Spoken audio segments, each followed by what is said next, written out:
Hi friends, நாங்கள் இப்போ கோயில் கிளம்பிட்டோம். ஸோ கோயில் போய் பார்க்குறேன். பாய்.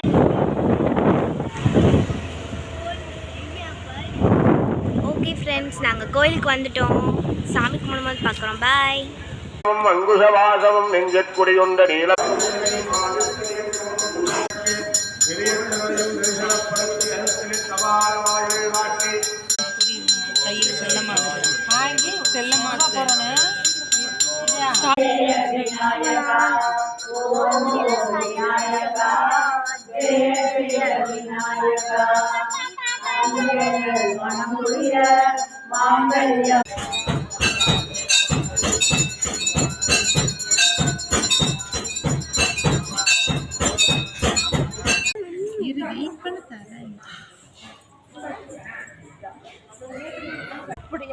ஓகே ஃப்ரெண்ட்ஸ், இந்த வீடியோ உங்களுக்கு பிடிச்சிருந்தா லைக் பண்ணுங்கள், ஷேர் பண்ணுங்கள், கமெண்ட் பண்ணுங்கள். மறக்காம